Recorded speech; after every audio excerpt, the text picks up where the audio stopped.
은혜로우신 하나님, 겨우내 메마르고 움츠렸던 몸과 마음을 펴고 소생하는 새봄을 맞아 거룩하고 복된 주일 아침, 주님을 경배하며 찬양하는 자리에 저희를 불러주셔서 하나님의 자녀 삼아주시고 예배드리게 하시니 감사합니다.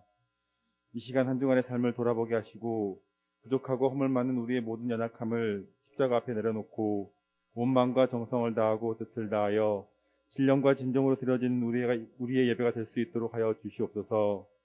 저희를 위하여 십자가에 흘린 보혈의 공로로 주님의 사랑을 확인하고 그 자비로우심으로 주님의 은혜 앞에 다시금 십자가 앞에 나아갈 수 있는 시간이 될 수 있도록 저희를 긍휼히 여겨 주시옵소서. 세상이 절망의 위기에 처해 있을 때 믿음을 통하여 희망을 전하고 소망을 증거하는 복음의 증인들로 저희를 세워 주시옵소서. 사랑의 하나님, 세계는 전쟁과 재해로 인해 애통하는 이들의 희망을 찾아 몸부림치고 경제는 어렵고 사람들은 한탄하며 어느 때보다 사회는 어두워지고 나라를 이끌어가는 정치 또한 갈등과 혼란 속에 빠져 있습니다. 이 나라를 이끌어가는 대통령을 비롯한 위정자들이 하나님의 사랑과 정의로 서로 갈등 없이 화해하고 정쟁 가운데 협력하고 사랑으로 조화를 이루게 하시어 오직 민족을 위해 위임받은 권력을 사용하게 하시고 국민을 위해 봉사하는 사명감을 더하시고 둘로 나눠져 반목하고 갈등이 깊어가는 우리 사회에 화평을 이끌어 국민의 마음을 주님의 영으로 인도하시어 하나 되게 하여 주시옵소서. 그리하여 이 나라가 하나님을 경외하고 공의와 정의로 안정되고 평화가 넘치는 복된 나라로 세워지게 하여 주시옵소서. 우리를 구원하시는 주님, 단위에 세우신 민경준 목사님 입술을 통하여 생명의 말씀, 축복의 말씀을 증거하실 때 성령님께서 함께 하셔서 우리의 길을 열어주시고 하나님의 선하고 온전하신 뜻이 무엇인지 분별할 수 있는 능력을 주시옵소서. 목사님이 전하시는 말씀에 목마른 우리의 영혼이 해갈되고 순종하게 하시옵고 말씀 가운데 능력을 더하시고 하나님의 말씀을 대언하게 부족함 없도록 성령의 기름 부어주시고 계획하신 모든 사역과 말씀 선포에 하나님의 능력을 더하여 주시고 하나님의 말씀에 합당한 목회자로 그 사명 감당하게 하여 주시옵소서.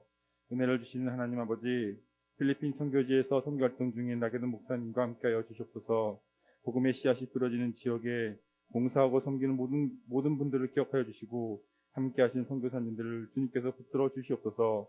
선교사역 지회의 부흥으로 말씀과 믿음 안에서 잘 세워진 하나님의 사역이 될 수 있도록 능력을 더하여 주시옵고 영육간의 강건함도 허락하여 주시옵소서. 봄을 맞아 땅을 일구고 씨를 뿌리는 계절이 왔지만 물질의 궁핍한 가운데 우리 집안에 소외된 이웃과 예기치 못한 사고와 질병으로 어려움에 부딪히고 건강 문제로 힘들어하는 성도들에게 주님의 귀한 능력의 손을 내밀어 주셔서 건강한 몸으로 회복시켜 주시고 회복이 있는 귀한 손길이 있도록 주님의 사랑으로 위로하여 주시옵소서. 날마다 어려운 가운데서도 섬기며 봉사하는 손길들에 기쁨과 찬양이 넘치게 하여 주시옵소서. 우리의 가정과 직장과 사업장을 축복하여 주시옵고 힘들고 고난 가운데 있는 사람들에게 용기를 북돋아주며 굳건히 살아갈 수 있는 희망을 전하는 그리스도인이 되게 하여 주시옵소서. 성가다의 찬양 중에 기쁨으로 받아주시고 예배를 돕는 모든 손길 위에 주님의 위로함이 함께하여 주셔서 잘 감당할 수 있도록 주님 함께하여 주시옵소서. 주님께서 이 예배를 온전히 희망하며 주실 줄 믿사오며 우리 주 예수 그리스도 이름으로 기도드렸습니다. 아멘.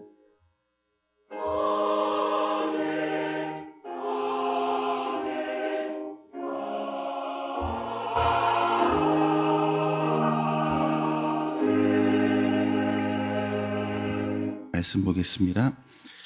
히브리서 7장 11절에서 15절까지입니다. 히브리서 7장 11절에서 15절까지 한 절씩 읽어보겠습니다. 레위 계통의 제사 직분으로 말미암아 온전함을 얻을 수 있었으면 백성이 그 아래에서 율법을 받았으니 어찌하여 아론의 반차를 따르지 않고 멜기세덱의 반차를 따르는 다른 한 제사장을 세울 필요가 있느냐?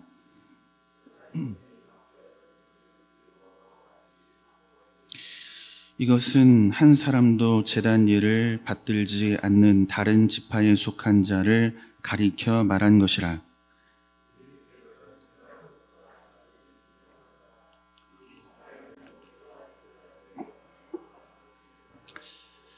같이 보겠습니다. 멜기세덱과 같은 별다른 아멘. 본문의 말씀을 가지고 온전함을 위하여라는 제목의 말씀을 함께 나누겠습니다. 우리가 자주 들었던 신학적인 용어 중에 already not yet이라는 표현이 있습니다. 이미 구원은 우리에게 완벽하게 또 완전하게 주어진 거죠. 그러나 이 구원의 은혜를 누리는 일, 하나님 나라 천국에 들어가는 일은 아직 아니다라는 것입니다. 이 신학적인 이미 그러나 아직이라는 말은 오늘 우리가 처한 현실과 상황을 설명하는 용어입니다. 구원은 얻었지만 이 구원의 완성에 이르는 일은 아직 완전하게 이루어진 것은 아니라는 것입니다. 그런 측면에서 이미 모든 구원의 완성을 가졌으나 이 구원의 완성을 참으로 누리기까지 그 사이를 인생으로 사는 우리의 삶이 무엇인가, 또 그 내용은 어떠한가, 그 내용 속에 하나님은 어떻게 우리의 인생을 이끌어 가시는가, 그 이끄심은 무엇을 목적으로 하고 있는가, 이것을 오늘 본문을 통해 우리가 확인해 보려고 합니다. 내용은 좀 어렵게 설명을 드렸지만 설교를 듣다 보면 매우 간단한 내용이 될 것입니다. 중요한 것은 답을 얻는 것입니다. 인생 안에 담겨 있는 고난, 이 고난을 이미와 아직 사이에, 그리고 이 고난이 내용이 되는 인생 속에 하나님은 무엇을 목적으로 하는가, 이 답을 우리가 한번 발견해 보는 시간이 되었으면 좋겠습니다. 그러면 고난이 조금 가벼워지겠죠. 모르고 가면 어려운 거예요. 근데 알면 조금 참을 수 있고 인내할 수 있고 또 한 걸음 더 나아가 소망을 가질 수가 있는 것입니다. 고난 중에도. 그런 측면에서 오늘 본문이 우리에게 신앙의 유익이 될 줄로 믿습니다. 우리는 지난 시간에 멜기세덱의 반차를 따라오신 예수가 왜 레위적 제사장보다 우월한가에 대해 살폈습니다. 레위적 제사장은 죄를 속하는 일을 담당합니다. 그러나 멜기세덱의 반차를 따라오신 예수님은 우리의 죄를 속할 뿐 아니라 하나님과 우리 사이에 화평을 이루어 내시는 분으로 더 우월하시다라는 것입니다. 이것이 우리가 지난주에 함께 살핀 내용이죠. 그리고 이어지는 오늘 본문을 통해 우리가 확인해야 할 것은 왜 주님은 레위적 제사장보다 더 우월하셔야만 하는가, 그 이유를 우리가 살펴보아야 합니다. 결론부터 말씀을 드리면 11절에 기록하고 있는 것처럼 레위적 제사장이 우리를 온전케 한다면 멜기세덱의 반차를 따라오시는 예수는 오실 이유가 없다는 거예요. 그분이 오셨다는 것은 레위적 제사장을 통해서 안 되는 것이 있다는 거예요. 우리의 온전함을 이룰 수 없다는 것입니다. 그래서 멜기세덱의 반차를 따라오신 예수, 아론의 계보가 아니라 유다 지파의 이 유다 지파를 통해 오신 이 예수 그리스도가 우리의 온전함을 이루신다라는 것입니다. 본문 11절을 한번 읽어보겠습니다. 같이 읽겠습니다. 레위 계통의 제사 직분으로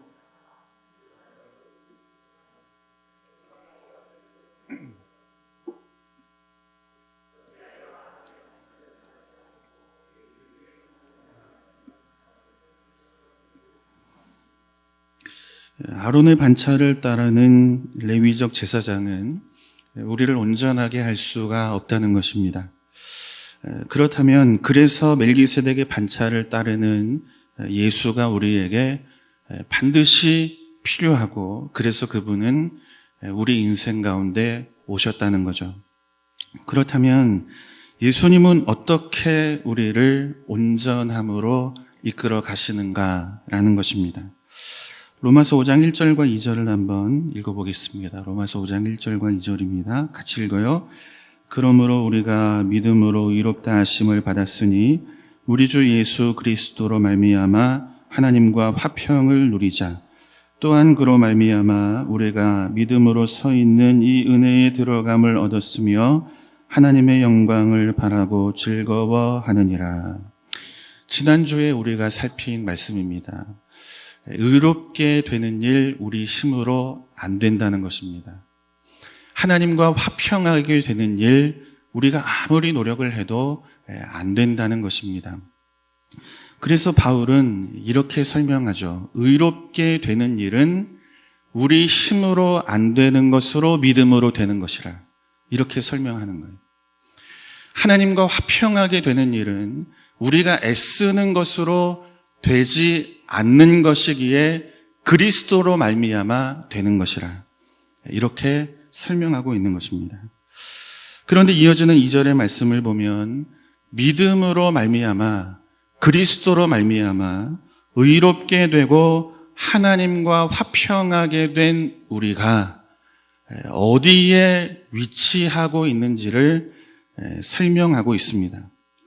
우리는 이미 은혜에 들어감을 얻은 자가 되었다는 거예요. 본문에 기록되어 있는 얻었다라는 말, 은혜에 들어가는 모든 일을 얻었다라고 하는 이 동사가 완료형으로 기록되어 있습니다. 끝났다는 거예요. 우린 이미 은혜 안에 들어가 있는 자라는 거죠. 이미. 생명의 은혜 안에 또 하나님 나라에 이미 들어가 있는 자라는 거예요. 그런데 아직은 하나님 나라의 영광을 바라고 즐거워하는 것으로 오늘 여기에 사는 것이 구원받아 하나님 나라 앞에 서기까지 우리의 인생의 내용이라 이렇게 설명하는 거예요. 여기에 우리가 위치해 있다는 것입니다. 그리고 이어지는 3절과 4절의 말씀을 보면 하나님 나라를 이미 소유하였지만 그 나라를 소망하며 오늘을 사는 저와 여러분의 삶의 내용이 무엇인지를 설명합니다. 3절과 4절을 한번 보겠습니다. 같이 읽겠습니다. 다만 이뿐 아니라 우리가 환난 중에도 즐거워하나니 이는 환난은 인내를, 인내는 연단을, 연단은 소망을 이루는 줄 알미로다. 하나님의 백성이 되었지만 하나님의 백성으로 이미 확정되었지만 지금 당장 하나님 나라로 데려가지 않으신다는 것입니다. 홍해를 건너 구원을 얻었지만 즉시 가나안에 들어가게 하지 않으신다는 것입니다. 환난 가운데 오늘을 살게 하시고 고난이 있는 인생을 맞게 하시고 반드시 광야라고 하는 인생의 과정을 통과하여 하나님 나라, 저 영적 가나안에 우리를 이끌어 가시겠다고 말씀하고 있는 거예요. 여기에 우리의 인생이 있고 우린 이 위치에 오늘을 살아가고 있는 것입니다. 그렇다면 왜 하나님은 구원받은 우리를 하나님 나라로 즉시 집어넣지 않으시는가? 홍해를 건넌 뒤에 왜 가나안이 아니라 이 광야를 지나게 하시는가? 온전함을 위해서라는 것입니다. 우리의 온전함을 위해. 멜기세덱의 반차를 따라오신 예수는 어떻게 우리를 온전하게 일하시는가? 온전하게 만들어 가시는가? 환난을 통해 일하신다는 거예요. 고난을 통해 일하신다는 거예요. 우리의 삶에 다가오는 수많은 어려움들을 통해 하나님은 저와 여러분의 온전함을 이루어 가시겠다고 말씀하고 계시는 것입니다. 따라서 중요한 것은 뭡니까? 고난에 대한 이해가 달라져야 되는 거예요. 우리 인생 앞에 찾아오는 광야와 같은 삶의 자리를 만날 때 억울함으로 인생을 설명하는 것이 아니고 그 인식을 바꿔야 되는 거예요. 왜? 예수는 고난을 통해 우리를 온전함으로 이끌어 가시는 분이기 때문에. 그분이 우리의 인생의 온전함을 만들어내시기 위해 사용하시는 도구가 고난이고 어려움이고 광야이고 우리 인생에 다가오는 수많은 질고들이라고 성경은 설명하고 있는 것입니다. 그러니 그 앞에 서 있는 신자의 태도, 고난을 대하는 우리의 인식이 달라져야 된다. 이렇게 우리에게 말씀하고 있는 거죠. 야고보서 1장 1절에서 4절까지 말씀을 한번 보겠습니다. 같이 읽어요. 하나님과 주 예수 그리스도의 종 야고보는 흩어져 있는 12지파에게 문안하노라.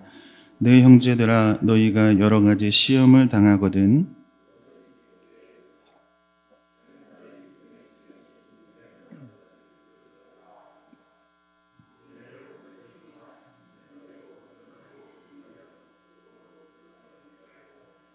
아멘. 여러분, 신앙의 길을 가면서 우리가 가장 크게 오해하는 것 중에 하나는 시험이 찾아오고 또 고난이 찾아오고 또 삶에 감당할 수 없는 어려움을 맞게 될 때 그 상황을 죄에 대한 벌로 이해하는 것입니다. 이것이 가장 큰 신앙의 길에서 신자가 갖는 오해입니다. 물론 잘못하면 혼이 납니다. 이스라엘이 망하고 유다가 망한 것은 그들의 죄로 인함이죠. 그러나 잘못한 것이 없고 성실하게 살아도 고난은 우리 인생 가운데 찾아오더라는 것입니다. 왜 그렇습니까?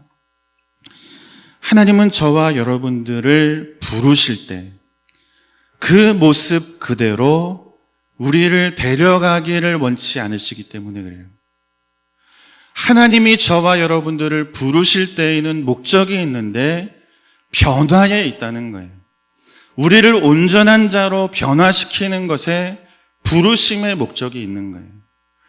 홍해를 건너심으로 우리의 구원은 완전하게 이루어졌지만 그 구원의 완성은 광야라고 하는 인생의 시간과 과정을 통해 온전함이라고 하는 인격의 변화, 우리의 신자됨의 수준의 변화를 통하여 하나님 나라에 들어가게 하시겠다는 거예요. 이 모습 이대로는 안 된다는 거예요. 여기에 부르심의 목적이 있는 거예요. 부르셔서 온전하게 하여 하나님 나라에 서게 하시는 그분의 일하심이 오늘 우리 가운데 있다는 거죠. 무엇을 통해 일하시는가? 고난을 통해, 시련을 통해, 우리의 삶에 다가오는 많은 어려움들을 통해 하나님은 그 일을 이루어 가시는 것입니다. 그러니 시험에 대해, 고난과 환난에 대해 생각을 바꾸고 그것을 대하는 신자의 태도를 새롭게 하라. 이렇게 말씀하고 있는 거예요. 그래서 이렇게 말씀하죠. 야고보가 여러 시험을 당하거든 온전히 기뻐하라. 시험에 대하여 기뻐하는 태도, 그 인식이 믿음 안에 우리에게 있어야 된다는 것입니다. 그 대표적인 예가 바로 욥의 인생입니다. 욥기 1장 1절을 보면 성경은 욥을 이렇게 설명합니다. 온전하고 정직하고 하나님을 경외하는 자라. 우리의 인생 앞에 우리를 수식하는 단어가 되기를 주님의 이름으로 축복합니다. 하나님 앞에 온전하고 정직하고 하나님을 경외하는 자요, 또 악에서 떠난 자라. 욥은 하나님 앞에 대단히 성실한 인생을 살아왔다는 것입니다. 의로운 사람이라는 거죠. 그런데 그 인생 앞에 고난이 옵니다. 벌로 오지 않고 온전함으로 만들어가는 고난이 찾아오는 것입니다. 재산을 다 잃어버리죠. 10명의 자녀들이 한날 다 죽습니다. 사랑했던 아내는 이제 욥을 저주하고 떠나게 됩니다. 친구들이 찾아옵니다. 위로하려고. 하는 말은 뭡니까? 욥의 속을 뒤집어 놓는 말만 하고 가는 거예요. 어찌 이유 없는 고난이 있겠는가? 하나님 앞에 내가 잘못한 것이 있으니 이 큰 벌을 받는 것 아닌가? 회개하라. 욥은 아무리 돌아보아도 하나님 앞에 잘못한 것이 없는 거예요. 살아온 인생을 보면 성실하게 최선을 다하여 산 것이 하나님 앞에 설명되어지는 내 인생인 거죠. 그런데 고난이 오는 거예요. 그런 욥의 인생을 향해 회개하라고 속을 뒤집어 놓는 것입니다. 사랑하는 성도 여러분, 욥이 잘못한 것이 무엇입니까? 왜 욥의 인생에 고난이 찾아오는 것입니까? 잘못한 것이 없는데 왜 억울하게 하시고 울게 하십니까? 욥기 23장을 보면 욥이 답답한 마음을 가지고 하나님 앞에 이렇게 말해요. 욥기 23장 3절에서 7절입니다. 우리 같이 한번 보겠습니다. 내가 어찌하면 하나님을 발견하고 그의 처소에 나아가랴. 어찌하면 그 앞에서 내가 호소하며 변론할 말을 내 입에 채우고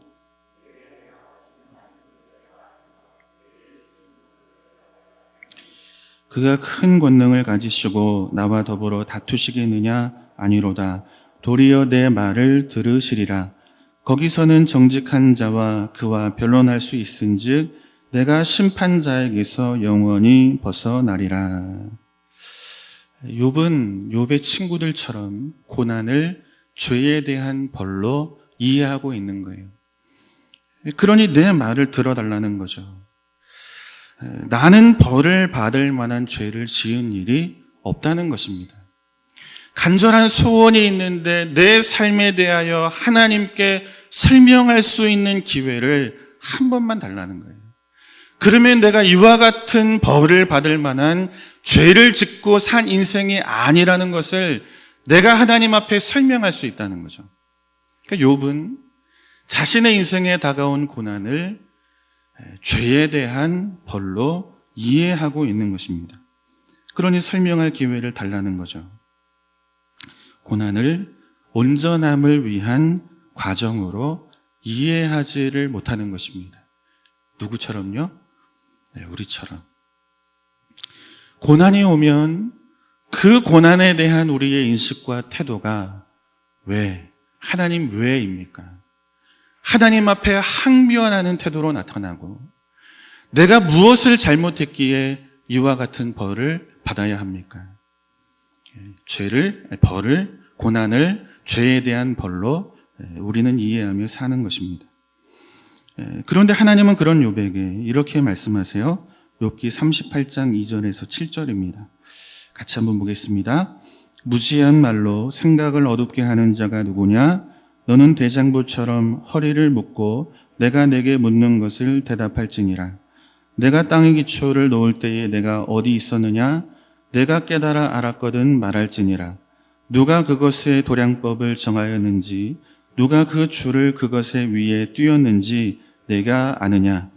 그것이 주추는 무엇 위에 세웠으며 그 모퉁이 돌을 누가 놓았느냐? 그때의 새벽 별들이 기뻐 노래하며 하나님의 아들들이 다 기뻐 소리를 질렀느니라. 욥은 왜 고난입니까?를 묻습니다. 그런데 하나님은 이해되지 않는 답을 주시는 것입니다. 무지한 말로 내 지혜를 어둡게 하지 마라. 내가 세상을 창조하고 세상의 질서를 세울 때 너는 어디에 있었느냐? 내가 세상의 질서와 이치에 대해 세상을 창조한 나보다 더 많은 것을 깨달아 안다면 말하라. 이렇게 하나님 말씀하고 계시는 거예요. 여러분 무엇을 말씀하십니까? 너와 나는 다르다는 것을 말씀하고 있는 거예요. 내 지혜는 나의 지혜와 다르며 내 생각은 내가 가지고 있는 생각의 깊이와 다르며 너는 눈에 보이는 것을 보고 말하지만 나는 그 너머에 있는 것을 위하여 계획하고 일하는 세상을 창조하고 질서를 세운 여호와 하나님이라 이렇게 말씀하고 계시는 것입니다. 내가 만들어 놓은 세상과 우주를 보라는 거예요. 그것을 오늘도 한치의 오차 없이 운행하시는 그 하나님이 오늘 우리의 인생에 고난이 있고 오늘 우리의 인생에 염려가 있고 원치 않는 인생의 길을 걸어가더라도 이것이 우리의 인생을 망가뜨리는 것처럼 생각되어 하나님 앞에 항변하고 하나님 앞에 설명하려고 하나 무지한 지혜로 하나님의 지혜를 가리지 마라. 너희의 생각과 지혜보다 더 깊은 지혜와 생각을 가지고 세상을 한치의 오차 없이 운행하시는 하나님이 고난으로, 인생의 역경으로, 삶의 어려움으로, 시험으로 오늘도 한치의 오차 없이 내 인생도 이끌어가고 있다는 것입니다. 어디를 향해? 하나님의 백성으로서의 온전함을 향해 이끌어가고 계시는 거예요. 그러니 이 작은 지혜로 모든 것을 다 아는 것처럼, 하나님의 지혜를 다 아는 것처럼 어리석은 말 하지 말라는 것입니다. 우리의 지혜로 이해되지 않는, 그러나 완성하시는 하나님의 일하심이 고난 속에 내용으로 담겨 있다. 그러니 그분 안에서 우리 인생을 바라보고 오늘을 살라는 것입니다. 결국 욥은 이 고난과 시험을 통해서 자신을 자라게 하시는, 온전하게 하시는 하나님을 발견하게 됩니다. 그래서 욥기 42장 5절을 보면 이렇게 고백해요. 귀로 듣던 하나님을 이제 내가 눈으로 보게 되었습니다. 전에 알던 하나님보다 이제 이 고난 뒤에 내가 만난 그 하나님이 어떤 분인지를 정확히 알게 되었다는 거예요. 이해되지 않는 수많은 질문을 가지고 살아왔지만 이제는 전능하시고 내 생각과 지혜보다 깊으신 하나님 안에 내 인생을 보니 오늘 그분의 일하심이 선하심이요, 고난과 역경 속에 나를 만들어 가시는 그분의 일하심의 목적이 온전하심을 내가 깨닫게 되었습니다. 이것이 귀로 듣던 하나님을 눈으로 보게 되었다는 이 고백 속에 담겨있는 내용인 거죠. 그러니 고난 속에 모르면 힘들고 어려워요.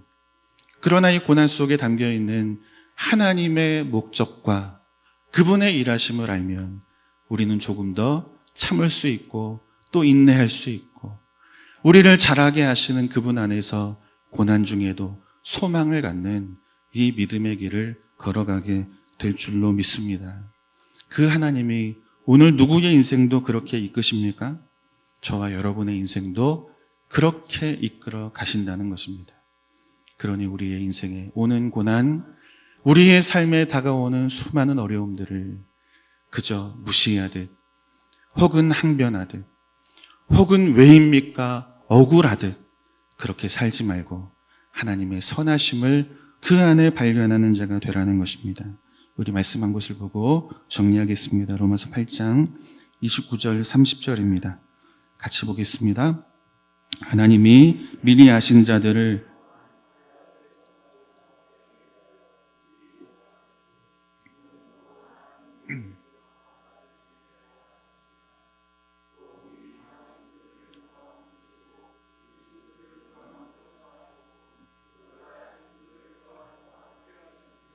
아멘. 따라서 한번 해볼까요? 의롭다 하신 그들을 또한 영화롭게 하셨느니라. 고난과 환난이 과정이 되어 하나님은 저와 여러분을 온전함의 자리, 영화롭게 하는 자리로 이끌어 가십니다. 그 하나님을 오늘도 소망하며 이미 이루었으나 아직 맛보지 못하는, 완벽하게 맛보지 못하는 이 구원의 은혜와 영광을 오늘 이 과정을 통해 소망하며 살아가는, 그래서 고난 앞에 답이 있는 인생으로 그렇게 신앙의 길을 걸어가는 저와 여러분이 될 수 있기를 주님의 이름으로 축원합니다. 주님의 뜻을 발견함으로 조금 더 참고 인내하며 조금 쉽게 우리가 믿음의 길을 걸어갈 수 있게 하시니 감사합니다. 고난 속에 담겨있는 하나님의 선하심, 우리를 온전케 만들어 가시는 하나님의 그 섭리를 바라보며 오늘 우리의 인생 살아낼 수 있는 그런 우리 모든 성인의 권속들이 되도록 믿음과 은혜로 충만하게 하여 주옵소서. 그 하나님의 선하심을 고백하며 어려움 중에도 최선을 다하여 하나님 앞에 예물을 드립니다. 생명을 드리듯 우리의 모든 것을 하나님 앞에 드립니다. 받으시고 주 영광 위하여 사용하시고 또 담겨있는 간절한 소원함 위에 하나님의 풍성한 긍휼을 입혀 주옵소서. 이제는 우리 구주 예수 그리스도의 은혜와 우리 아버지 하나님의 말로 다할 수 없는 그 큰 사랑하심과 성령님의 교통하심과 인도하심이 고난 속에 담겨있는 하나님의 선하심을 바라보며 이제 남은 생애를 주의 손길 앞에 맡겨 온전함으로 자라가기를 소망하는 사랑하는 모든 성도들 머리 위에, 가정 위에, 자녀 위에, 기업 위에, 세우신 한국교회와 우리 성현교회 위에, 필리핀 선교지에 계신 사랑하는 목사님, 사모님 위에 이 자리를 사모하여 오늘도 병상에서 하나님의 은혜를 간절히 소망하는 사랑하는 모든 환우들 머리 위에 이제로부터 영원토록 함께 있을지어다. 아멘.